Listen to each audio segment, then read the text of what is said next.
Empecémonos, Silvia. Ya. Después se van incorporando los chicos. Súper. Bueno, la clase de hoy día es en relación a las infecciones o al compromiso Recording in infeccioso progress. de la piel y los tejidos asociados, tejidos blandos, que eso tiene especial connotación con lo que es la parte muscular, tejido, entre comillas, un poco más firme con los cartílagos, y la fascia. Bueno, nuevamente soy el doctor Pedro Pablo Ulloa, soy cirujano plástico constructivo del Hospital Regional y de la Clínica Alemana de Temuco, soy profesor adjunto de la Universidad de la Frontera y soy miembro de la Asociación Norteamericana de Cirujanos Plásticos, de la Sociedad de Cirugía Plástica, de la Sociedad de Cirugía Plástica, perdón, de Cirujanos de Chile y de Microcirugía Reconstructiva. A modo de introducción, esta clase engloba bastantes distintas patologías, pero lo que tienen en común es que es un compromiso variable, infeccioso de la piel, lo anexo y los tejidos más a profundidad. La hipodermis o el subcelular, la fascia, el músculo, incluso llegando en algunos casos hasta el plano óseo. Y la epidemiología de estas patologías va a ir variando según la localización geográfica en la cual nosotros nos encontremos. También tiene una variabilidad estacional y etaria, y así también va a tener una variabilidad según los factores predisponentes y las comorbilidades de cada paciente. Eso también tiene que ver con la edad, patología asociada, exposición a ciertos gérmenes, por así decirlo, y la posibilidad de coinfección. Y estas patologías van a ir variando también si hay presencia de Staphylococcus aureus multiresistente dentro o entre medio de la población, algo que es mucho más frecuente actualmente. Por lo general, cuando hablamos de la piel, podemos hablarlo así como si fuera un órgano de bastante complejidad en la cual cualquier estructura asociada, sea la epidermis, la dermis, los folículos pelosos, la glándula sudorípara, la glándula sebácea, pueden tener algún grado de compromiso inflamatorio infeccioso y eso va a debutar con una infección de la piel y que no necesariamente va a ser solamente un compromiso a nivel cutáneo. A modo general, la OMS ya hace varios años atrás y también la CDC la empezó a clasificar como infecciones necrotizantes de tejido blando, las que van a producir necrosis, y las no necrotizantes de tejido blando, todas de origen por lo general infeccioso. Y las necrotizantes de tejido blando, como bien dice la palabra, va a ser un compromiso de necrosis de cualquier de las capas del tejido, perdón, de la piel o de los tejidos blandos. O sea, vamos a hablar de la epidermis, dermis, compromiso subcelular, de la fascia o inclusive más profunda. Y estos van a tener algún grado de cambio hacia una necrosis cutánea. Por lo tanto, esas van a ser las infecciones necrotizantes de tejido blando, que por lo general no están asociadas a absceso. O sea, pueden empezar o pueden debutar con una infección de la piel con absceso o microabsceso, pero que por lo general van a evolucionar a necrosis de los tejidos. Y estas van a ser la celulitis necrotizante, la fasciitis necrotizante, la miositis, que por lo general que es infección del músculo, evoluciona a una mionecrosis, el síndrome de shock tóxico estreptocócico y la mucormicosis. Y las no necrotizantes, las que no producen necrosis, las que no van a llevar pérdida de tejido de cobertura mayormente, son las que van a producir algún tipo de inflamación tanto en la epidermis, en la dermis, o pueden tener inclusive un compromiso más a profundidad. Y por lo general vamos a tener un cuadro de impétigo, foliculitis, forúnculo, abscesos simples, erisipela y celulitis no necrotizante. Vamos a empezar por el impético, que es lo más frecuente ver en niños, y por lo general estas son pústulas superficiales no foliculares en relación a que no comprometen el folículo piloso o parte del folículo piloso, y por lo general van a estar asociadas a cambio inflamatorio infeccioso netamente de la epidermis. Por lo general están producidas por la presencia del Staphylococcus aureus o el Streptococcus betemolítico. Por lo general en los niños hay antecedente una picadura de insecto y posteriormente un grataje de la zona, y por lo tanto hay mayor incidencia en el verano cuando uno está más expuesto a las picaduras por insectos, y puede desarrollar una forma poco frecuente que es el impético buloso, cuando se producen bulas con desprendimiento de la epidermis superficial, y eso va a estar dado más que nada por un estafilococo productores de toxinas foliativas de la epidermis. Va a destruir los M-desmosomas que están uniendo las células más que nada en las capas superficiales de la epidermis. Por lo tanto, un impético con todo el antecedente que estamos conversando y que además se presenta de forma bulosa, siempre hay que tener cierta reticencia, que puede ser un impético que puede evolucionar mal o se pueden sobreinfectar, que es la principal complicación de esta patología. Por lo general son lesiones que pueden estar en la zona peribucal, en la zona de los mentones, en la extremidad inferior, en las extremidades superiores, y siempre son zonas en que están expuestas a una posible picadura de insectos y por lo general hay grataje. Y al sobreinfectarse pueden aparecer estas lesiones que se van profundizando tipo sacabocado, que se pueden parecer un poco a un furúnculo, pero por lo general pueden producir lesiones sacabocado cuando se sobreinfecta. Por otra parte tenemos el furúnculo, por así decirlo, que es la infección del folículo piloso, va a comprometer todo el folículo hasta llegar a su base, por lo general se produce por el Staphylococcus aureus. Aquí va a haber una presencia, o va a estar presente la pus, ¿no es cierto?, que se va a extender desde la dermis profunda hacia afuera, y por lo general son pequeños abscesos focalizados al folículo piloso que se van desarrollando. Sin embargo, si no son bien drenados o se sobreinfectan nuevamente, pueden ir creciendo y van a ir aumentando. A diferencia del furúnculo, que es el compromiso completo del folículo piloso, la foliculitis es una inflamación un poco más superficial. Por lo general, nuevamente hay presencia de pus, pero más que nada en las capas más superficiales, en la epidermis. Y por lo general está asociado cuando, por ejemplo, en el hombre hay mal afeitado o se afeita en forma contraria a la salida del folículo piloso.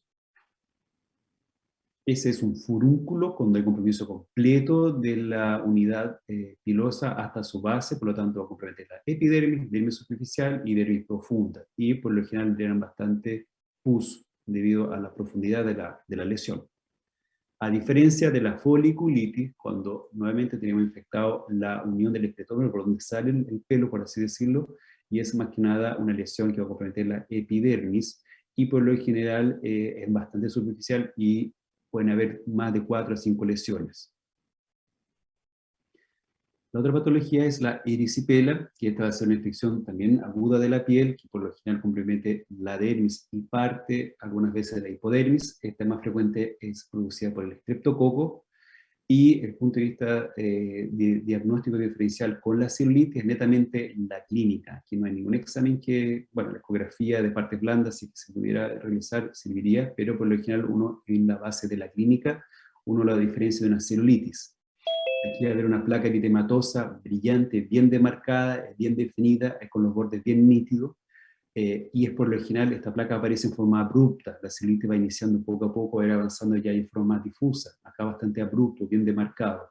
Y por lo general hay una tumefacción de la zona afectada, y eso le va a producir mucho dolor, inclusive fiebre al paciente en forma muy inmediata. Por lo general es más frecuente en los pacientes mayores, y una gran mayoría va a estar afectada en las extremidades inferiores. Es más frecuente en las mujeres, por lo general se presenta más en el verano, y el germen más involucrado, la bacteria, es el Streptococcus beta hemolítico, y ahí puede ser de cualquiera de los grupos. Y también hay una forma bulosa de la erisipela, que es una bula grande, plana, que netamente tiene que ver con una complicación local cuando ya hay una sobreinfección, y puede tener mayor severidad que una erisipela sin la presencia de las bulas. Si ustedes se fijan en la foto, esta es una erisipela facial. A nivel del párpado inferior respeta bastante lo que es el surco nasoyugal, o el surco de la caída de las lágrimas, y a nivel de la unión entre la nariz y la comisura de la boca respeta bastante que el surco nasogeniano. Y por lo general, como ustedes ven, es una zona bien como rutilante, hay como tumefacción, como que la dermis está bastante engrosada, bastante inflamada. Y esa es la principal característica de la erisipela. A su vez, la celulitis también es una infección superficial que puede convertir la dermis, la hipodermis, puede extenderse mayormente. Por lo general es más difusa que la erisipela y tiene mucha mayor extensión. Y según el compromiso de la patología asociada, o de la zona, o de la evolución, obviamente puede llegar mucho más allá del tejido subcutáneo. Por lo general acá pueden haber adenopatía y linfangitis. Por lo general en la extremidad siempre va a haber un grado de linfangitis y adenopatías cuando ya son más severas. Y la complicación local de la celulitis es que evoluciona un absceso, y ese absceso puede ser un absceso pequeño, menor de 3 a 4 centímetros, a ya un absceso mucho mayor, o múltiples abscesos, y una necrosis cutánea, o probablemente tal. Y hay una forma clínica de una celulitis hemorrágica en la cual hay presencia de químesis y petequia. Y eso de forma secundaria puede ser algunas bulas, que es bastante llamativo y alarmante, porque uno ve que hay una inflamación asociada con sangrado y formación de químesis a nivel de la dermis superficial y profunda.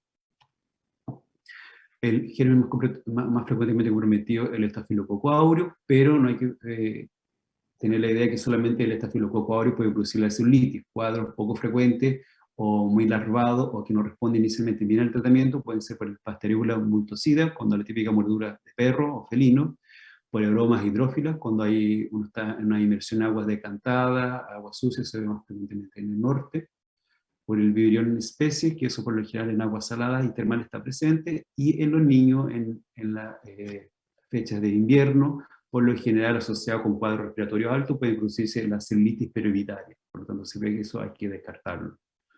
Y obviamente si en la comunidad hay presencia de estafilococo multiresistente, con mayor frecuencia va a estar presente en los cuadros de celulitis. Entonces, la celulitis, como le explicaba yo, a diferencia de la erisipela, en la fotografía de la cara del paciente, ustedes pueden fijar que no respeta mayormente los surcos nasogenianos, tiene como una forma un poquito como más indentada sobre los otros tejidos, y no es tanto la tumefacción que se produce en la piel, es más que el enrojecimiento y compromiso más superficial, más extenso. Y la fotografía que ven en la extremidad, ustedes se ven que hay un halo marcado con punto y después un halo marcado de forma continua, y eso más que nada era para demostrar que la zona que estaba más hacia afuera, la zona de infección superficial no comprometida, y poco a poco después del tratamiento se va disminuyendo el halo eritematoso, y eso fue por una infección por una mordedura de gato. Por lo tanto, siempre que uno tenga un paciente que llega con un cuadro de eritema cutáneo, uno debería, ojalá, siempre demarcar la zona de mayor extensión y ir viendo si tiene o no respuesta al tratamiento que uno le va a dar. ¿Qué factores asociados pueden hacer que estas lesiones vayan apareciendo? Locos regionales siempre van a estar asociados, por lo general, a una disrupción cutánea, una pérdida de la principal barrera que uno tiene contra el medio externo, que es la piel. Y ahí vamos a tener las picaduras, ¿no es cierto?, o las mordeduras, heridas por cualquier tipo de factor, úlceras por lo general en las piernas, el intétrico interdigital por lo general en los pies y las úlceras por presión. Los pacientes con linfedema también tienen mayor predisposición al desarrollar celulitis o edema crónico postquirúrgico. Pacientes con grandes afenectomías o disecciones glandulares por lo general tienen mayor posibilidad de hacer estos cuadros de celulitis.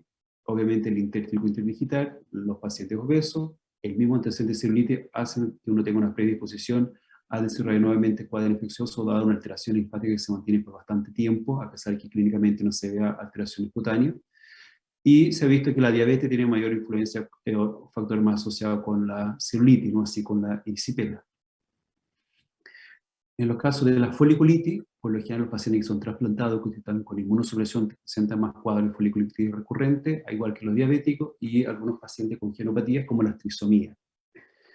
Hay una patología que es poco frecuente, que es la furunculosis recurrente, que eso más que nada por pacientes que tienen una colonización nasal anterior por el estafilococo aureus, que por la mala higiene personal, por grataje o la típica vicio de andarse apretando la espinilla, sacándose los folículos, los comedones, tienen contacto directamente con la punta nasal y sus uñas y sus dedos, y eso hace que se nuevamente tengan cuadros de furúnculo bastante frecuentes. Y eso por lo general son pacientes que tienen estafilococo aureus multiresistente y tienen un tratamiento, entre comillas, asociado tanto para el tratamiento local de la infección como para el tratamiento de la aportación del estafilococo aureus nasal. El impético, que es la patología más frecuente que vemos en los niños. Por lo general lo que se hacen son tratamientos tópicos, como pirocina, ácido fucídico, aseo de las lesiones, más curaciones locales. El aseo más que nada es para sacar estas costras mielicéricas que se van formando en relación al exudado que se produce en la epidermis. Mielicéricas que se parecen a la miel, son unas costras amarillentas que se van secando y se ponen como más duras. Entonces lo más importante es que el niño o la niña no haga grataje directamente, se limpia esa zona, pueden dejarla cubierta o no, y uno lo asocia con tratamiento antibiótico oral con cloxacilina, amoxicilina o eritromicina en caso de. Y en los casos ya en que hay sospecha de que hay sospecha de que tengan una estafilococo aureus multiresistente, uno puede cambiar a macrólido, cefazolina o amoxiclavulánico. Los abscesos simples o la furunculosis, que son pequeños abscesos, son más que nada no un furúnculo tan grande como el que vimos en la foto. Por lo general lo que uno debería hacer, siempre ojalá desecharlos, producir un drenaje, hacer un aseo y manejo con curaciones frecuentes cerradas, y según la evolución, 2 a 3 días, reevaluar la necesidad de antibióticos por vía oral. Ahora, si hay la presencia de cualquier factor de riesgo asociado, uno debería sí o sí empezar con cefalosporina de primera o segunda generación, para evitar el compromiso de los tejidos aledaños.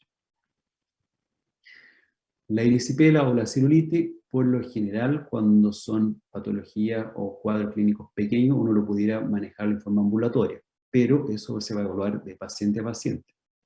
¿En qué caso uno debería tener ciertos cuidados o hacer un manejo endovenoso o hacer un manejo hospitalizado? En lo extremo de la edad. Todo paciente pequeño, recién nacido o lactante menor de 2 años, o que tengan alguna comorbilidad asociada mayor de esa edad, o al otro extremo de la vida, 60 años hacia arriba, uno debería tener un poco más de preocupación y manejo porque eso más fácilmente se complican. Y por lo tanto uno debería tenerlo o el manejo, ojalá, hospitalizado. Las localizaciones faciales periorbitarias siempre hospitalizado.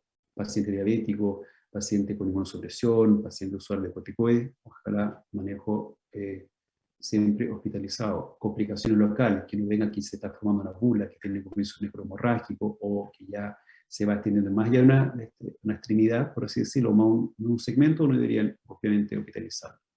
Todos los otros casos contrarios uno lo puede hacer terapias cortas, entre 5 a 7 días, cuando son pacientes sanos que tengan una zona bien definida y que obviamente uno lo vaya evaluando la progresión de la lesión. Por lo general se pueden dejar amoxicilina, o en algunos casos uno puede hacer 1 o 2 dosis de tratamiento endovenoso 1 o 2 días y después ya se deja por completar 3 a 4 días con tratamiento oral. Se podría utilizar cefalopurina de primera o segunda generación o fluorquinolona como el levofloxacin. Cuando hay sospechas de estafilococo aureus multiresistente, presencia de solitis con colecciones o está asociado a algún trauma o un accidente automovilístico, uno por lo general trata de utilizar forma parenteral, por lo general empieza a hacer fasolina o va a ir cambiando según la evolución. Y por lo general, estando hospitalizado, siempre se debe tomar un cultivo de tejido asociado al trauma o la infección, no del exudado o de la pus que uno saca. Por lo general, ese tejido vivo y con ese cultivo de tejido profundo uno ve la presencia o no de bacterias y hace el cambio de tratamiento según el antibiograma. En general, esas son las infecciones no necrotizantes de la piel, que son las como uno en teoría debería manejarla en un hospital base, y obviamente los cuadros sospechosos o que tienen complicaciones muy extensas uno debería derivar. El otro gran grupo de infecciones de las partes blandas son las necrotizantes, que van a producir necrosis de los tejidos, que son infecciones mucho más graves, que comprometen mucho más rápido a los pacientes, están asociados a sepsis y necesitan un manejo en un centro asistencial en que puedan tener cirugía 24 horas al día y el apoyo de UCI. Y de estas infecciones necrotizantes, la más frecuente es la fasciitis necrotizante, una infección grave, que es una infección por lo general polimicrobiana, va a estar múltiples veces asociado al Staphylococcus aureus, el enterococo y los bacteroides. Y hay un cierto grado, o sea, hay un cierto cuadro que son una infección asociada o por hongos exclusivamente, que es la mucormicosis. Aquí va a haber una necrosis con destrucción del subcutáneo, un compromiso siempre de la fascia superficial, y esta fascia superficial se puede tener bajo la piel sana, por lo tanto se tiene que tener más mal pensado el diagnóstico de la extensión que pensar que solamente es asociado a la piel que uno ve que está necrótica, y tiene una alta mortalidad. Por lo general son lesiones que empiezan en la extremidad, asociadas, por ejemplo, en la foto de la mano de la izquierda, un paciente recibió un golpe, pensó que era un hematoma, y después la piel le empezó a doler al día, después empezó con un cierto grado de impotencia y una tumefacción completa de la pierna. Y después obviamente se tendió al pie y a la rodilla.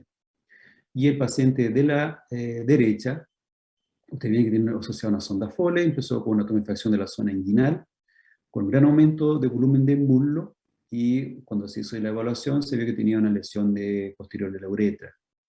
Y obviamente evolucionó como una fascitis de toda la extremidad inferior. Son pacientes graves que lo que uno tiene que hacer es evaluarlo, sospechar el diagnóstico y eventualmente derivarlo a la brevedad. Por lo tanto, esto van a producirse en cualquier grupo etario, por lo general puede estar asociada a heridas graves, heridas extensas y que estén muy contaminadas, o en casos de traumas menores siempre hay que tener cuidado con las inoculaciones, pequeñas lesiones perforantes que ingresan y salen, o en caso de las inyecciones o las contusiones. Pacientes en edad avanzada también la van a presentar más frecuentemente, o asociadas a neoplasia o obesidad. Obviamente los pacientes con diabetes o cualquier otra inmunosupresión también más frecuentemente pueden presentarla. El tratamiento, lo principal es que hagan un diagnóstico precoz, en base a la sospecha, más que nada, o el eventual desenlace de la patología que están viendo, y uno debería hacer una derivación lo antes posible. Y esa derivación tiene que ver más que nada con un aseo quirúrgico inmediato, ¿cierto? Retirar este tejido que está infectado, una resección amplia y debilitamiento completo de la zona, sacando ojalá también la fase que está comprometida o todos los tejidos que estén comprometidos, y también un tratamiento antibiótico de amplio espectro en base a la sospecha clínica. Y obviamente después con los cultivos de tejido que nosotros hacemos los primeros aseos, vamos a ir evaluando qué tipo de antibiótico, o sea, qué tipo de antibiótico se va dejando. Y por lo general se maneja con apoyo en UCI o UTI. Nuevamente aquí tenemos otro tipo de paciente con presencia de bula, flictenia en alguna zona, que empezó con una gran inflamación más que nada en la zona del muslo, y aquí hay otra foto en la cual uno ve directamente el compromiso del escroto. O sea, empiezan como lesiones subcutáneas profundas que se van extendiendo hacia otras regiones. Esta es la foto de un paciente que después de un aseo, paciente que se fue operado por una apendicectomía, que evolucionó con una fasciitis de la pared, y en la cual ustedes ven una bolsa de Bogotá, una bolsa plástica, en la cual se hizo un aseo, se hizo la sección completa de la zona del tejido que estaba necrosada en relación a la laparotomía de McBurney, y de forma posterior se levantó un colgajo subcutáneo para hacer el aseo y sacar el drenaje y sacar la fase que estaba comprometida hacia la parte del tórax. Esto ya el paciente con 3 aseos realizados. Por lo tanto, siempre tiene que tener presente que esta patología, los tejidos pueden ir evolucionando mucho más rápido bajo la piel que lo que se vea externamente. Y es el mismo paciente que se manejó con un BAC, cuando no teníamos la posibilidad de tener un BAC originales, se hizo nuevamente otro aseo y se hizo el cierre de la incisión superior, se hizo el debridamiento y posterior se hizo un cierre de la aponeurosis muscular y injerto de la zona. Otras patologías son más frecuentes en los niños, en la necrosis cutánea, inclusive ósea, asociada a hongos. Por lo tanto, uno siempre tiene que pensar que en los niños frecuentemente compromiso en la cara, de los senos paranasales, pueden estar asociadas a hongos faciales, y eso va a producir también necrosis de los tejidos y no necesariamente una fasciitis. Eso es una mucormicosis. Y también tenemos otros cuadros que son los que están asociados a necrosis total del segmento corporal que está afectado, que compromete la piel y llega hasta los planos musculares. Aquí hay una necrosis total de lo gastrocnemio medial acá en este caso, y eso es una mionecrosis, que puede ser producida por cualquier otro tipo de infecciones locales que pueden ir avanzando. Y eso es lo que le iba a compartir de la clase de infecciones partes blandas. Esta es una clase que se hacía antiguamente bastante frecuente porque era muy frecuente los casos de infecciones partes blandas, pero hoy en día ha bajado bastante los cuadros asociados a más que nada fasciitis, son menos frecuentes. ¿Preguntas, dudas?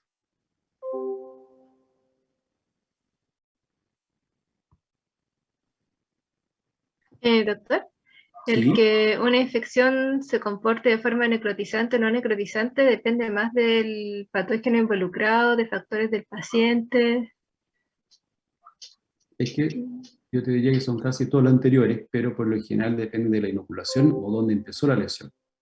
Cuando son infecciones que quedan cubiertas y están bajo en la parte profunda de los tejidos, por lo general van a ir como fasciitis, más que nada. Y cuando hay infecciones de tejidos que van directamente, por ejemplo, nosotros solamente en adultos hemos visto 1 o 2 casos de mucormicosis, y eso fue por una herida que se produjo un paciente trabajador rural que se cortó la tibia, o sea, la pierna, que llegó hasta la tibia con un asadón, creo que fue. Y estuvo una semana en su casa o con curaciones, y claro, cuando llegó acá ya llegó con una necrosis de ese segmento de la pierna hacia distal. Y ahí había evolucionado como una mucomicosis que nosotros lo terminamos amputando. Pero por lo general, cuando son infecciones profundas, debutan ya con infecciones profundas, digamos. Es muy raro, es poco frecuente que una celulitis llegue a esos cuadros. Muchas gracias. Doctor, Dígame. yo tengo una pregunta. Cuando hay fasciitis necrotizante, ¿la resección como quirúrgica de los tejidos es completa? ¿O se Completa. deja parte del tejido y se trata con antibiótico? No, es completa. Como es el de la foto. Te fijas ahí, lo que se hace, se resecó la piel, ¿no es cierto?, completa, el tejido subcutáneo, parte de la fascia que va sobre los músculos, y se trató de sacar todo el tejido que estaba involucrado, y se limpió. Y después uno va haciendo el cierre por parte. Y obviamente la parte que uno no puede cubrirla por colgajo o la zona comprometida, uno va y lo injerta para cubrirlo. Pero se saca todo el tejido comprometido. Doctor, y en ese caso que mostraba del paciente que tenía comprometido como la zona inguinal, el escroto y todo el miembro inferior, ¿cómo lo hacen? ¿Sí? ¿Cómo lo hacen ahí? Por lo general lo que hicimos fue, no me acuerdo mucho del caso, pero creo que lo debridamos y sacamos un sector del músculo, o sea, del músculo del muslo, y por ahí tratamos de drenar lo que estaba hacia abajo, porque no se veía mayor compromiso de la fase que estaba de la rodilla hacia abajo, netamente era a nivel del muslo. Y a nivel del escroto, exploramos el escroto y sacamos la fase del escroto y parte de la piel del escroto que después se fue necrosando. Ese uno lo va evaluando según el caso de cada paciente, digamos. Pero cuando llegan con placas necróticas, como por ejemplo esta de la mionecrosis, uno saca la placa completa del tejido está necrótico y por lo general el tejido que uno ve vital o viable lo mantiene. Hasta el nuevo aseo, que por lo general son cada 48 horas. Este paciente de acá, de la pierna, de la extremidad inferior derecha, se fue amputado, fue desarticulado. Ya, eso era lo que preguntaba, como, No, ¿qué este se podía hacer paciente ahí? se evaluó y estaba súper mal. Estaba súper mal. Y no me acuerdo cómo fue el factor de... Pero ese sí es una desarticulación completa. Ya, gracias, doctor. Bien.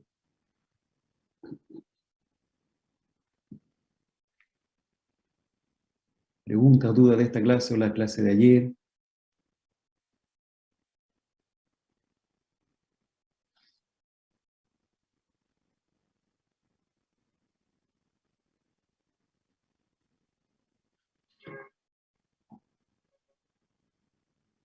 Ya pues, si no hay preguntas, dudas. Bueno, las clases quedan en el sistema por un cierto tiempo grabadas, así que la pueden repasar, ir viendo, o eventualmente la pasada y nos pueden preguntar cuando estén en el hospital. ¿Ok? Gracias, doctor, que esté bien. Muchas gracias, doctor. Muchas gracias, doctor. Chao, que estén bien. Gracias, doctor.